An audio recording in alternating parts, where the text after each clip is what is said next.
இந்திய யூனியன் முஸ்லீம் லீகின் சார்பில் முதல் கட்ட பேச்சுவார்த்தை முன்பு நடந்தது. அதனைத் தொடர்ந்து இன்றைய தினம் 2வது கட்ட பேச்சுவார்த்தைக்கு எங்களை அழைத்திருந்தார்கள். அந்த பேச்சுவார்த்தையில் நாங்கள் முன்வைத்த கோரிக்கை தமிழ்நாடு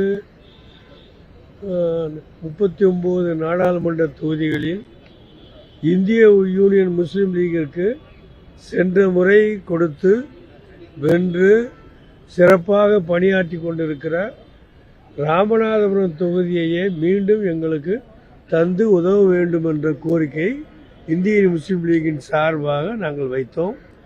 முதல்ல அதை வைத்ததோடு இன்னொன்றையும் சொன்னோம்.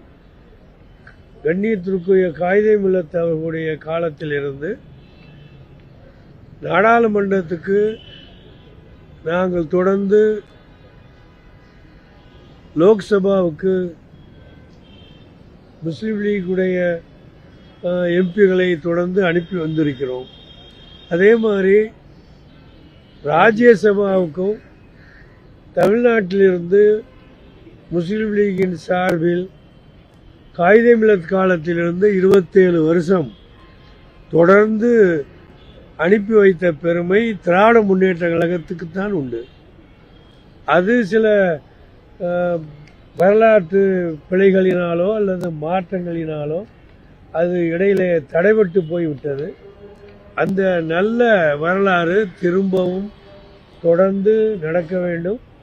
அந்த நல்ல வரலாறு தொடர்ந்து நடப்பதோடு இனி வருங்காலம் முழுவதிலும் அப்படிப்பட்ட வரலாறு நீடிக்குமாறு திராவிட முன்னேற்ற கழகம் இந்திய முஸ்லீம் லீகிற்காக வேண்டி ஒரு ராஜ்யசபா சீட்டையும் ஒதுக்கி தந்தால் மேன்மையாக இருக்கும் என்று அன்போடு நாங்கள் கேட்டுக்கொண்டோம்.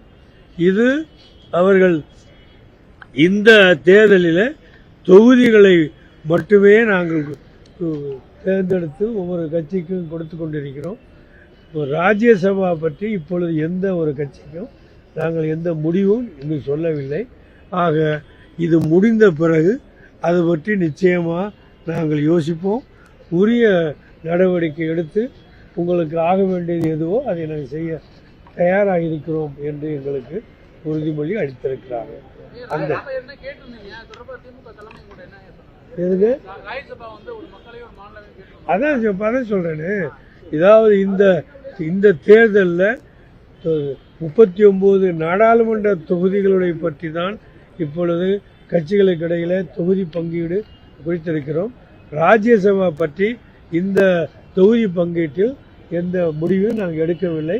எந்த கட்சியோடும் எந்த தொடர்பும் கொள்ளவில்லை. இல்ல நீங்க கேட்ட கேள்விக்கு சொல்றேன். ராஜ்யசபா பத்தி இப்ப எந்த முடிவும் எடுக்கவில்லை என்று சொல்லியிருக்கிறோம்.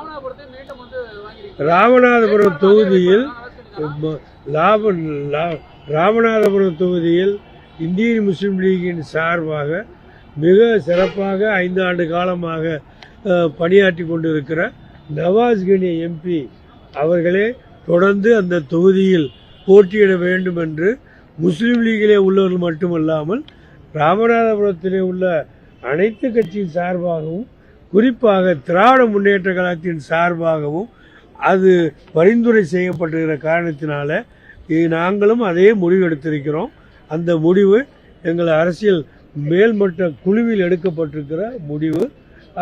ராமநாதபுரம் தொகுதியில் இப்பொழுது உள்ள எம்பி நவாஸ் கனி தான் வேட்பாளராக அறிவிக்க இருக்கிறோம்.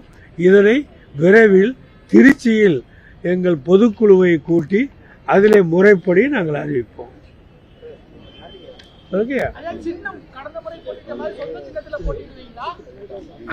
அந்த பிரச்சனை இங்கே கிடையாது. இந்திய முஸ்லீம் லீக்ங்கிறது ஒரு அகில இந்திய கட்சி. ஆக எங்களுக்குள்ள அந்த ஏணி சின்னத்தில் தான் நாங்கள் போட்டியிடுவோம். அதை பற்றி பிரச்சனை இப்போ எழவில்லை. எங்களுக்குள்ள சின்னத்தில் நாங்கள் போட்டியிடுவோம். அதில் எந்த பிரச்சனையும் கிடையாது. அதை பற்றி பேசும்போது பாலு அவர்கள் மிக தெளிவாக சொல்லிவிட்டார்கள். இது அகில இந்திய கட்சி, அதற்கு நம்ம ஒன்றும் யோசனை சொல்ல முடியாதுன்னு சொல்லிவிட்டார். ஓகே, ஏணி சின்னத்தில் தான் நவாஸ் கனி எம்பி மீண்டும் ராமநாதபுரம் தொகுதியில் போட்டியிட்டு வெற்றி பெறுவார் உங்களுடைய ஆசையோடு. திமுக சார்பாக வந்து ராஜ்யசபாக்கு வந்து தேர்ந்தெடுக்க போகும்போது உங்களுக்கு ஏதாவது உறுதி அளிச்சிருக்காங்களா? அந்த நேரத்தில் வந்து உங்களுக்கு ஏதாவது தரம் சொல்லி உறுதி அளிச்சிருக்காங்களா? நாங்கள் கேட்டது எதையுமே அவங்க மறுத்தது இல்லையா.